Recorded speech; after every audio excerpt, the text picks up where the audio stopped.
বিচু শব্দৰ পৰা গৈছে বুলি আমি দাবী নকৰোঁ, কওঁ আৰু দেউৰীৰ বিচু শব্দটোৰ লগত পৰাই বিহু, অসমীয়া যিটো বিহু শব্দ সেইটো গৈছে বুলি কোৱা যায়।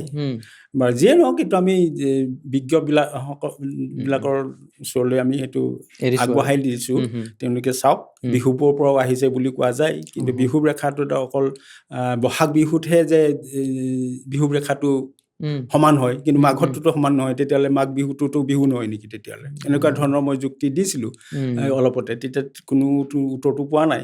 যিয়ে নহওক, আমি চৰ্চা কৰি থাকিব লাগিব। কিন্তু এতিয়া কথাটো হ'ল, এই বিহুটো খুব কম জনগোষ্ঠী আছে। মই বেলেগ জনগোষ্ঠীৰ বিহু নাই বুলি মই ক'বলৈ যোৱা নাই, কিন্তু দেউৰীসকলৰ যিটো বিহুৰ যিটো পৰম্পৰা, সেই বিহুটো ধৰ্মৰ লগত সম্পৰ্ক আছে।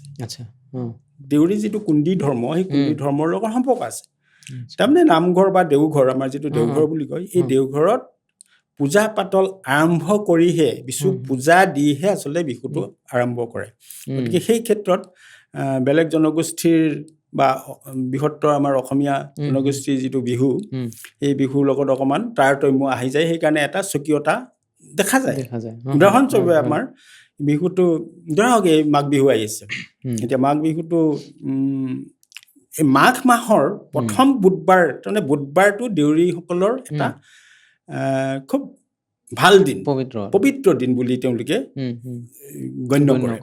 গতিকে পবিত্ৰ দিন বুলি এইটো কাৰণে গণ্য কৰে, মানে দেউৰীসকলে ধৰ্মীয় যিটো পৰম্পৰা, সেই ধৰ্মীয় পৰম্পৰাটো গোটেই মানুহ, অকল দেউৰীৰ সৎ হওক, ভাল হওক সেইটো নহয়, গোটেই পৃথিৱী জুৰি মানুহবিলাকৰ কাৰণে তেওঁলোকে পূজা পাতল কৰে।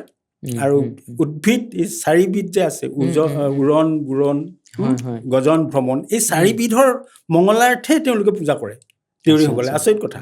গতিকে তেওঁলোকৰ এইটোৰ কাৰণে তেওঁলোকে গোটেই পৃথিৱী জুৰি বিশ্ব ব্ৰহ্মাণ্ডক পূজা কৰে।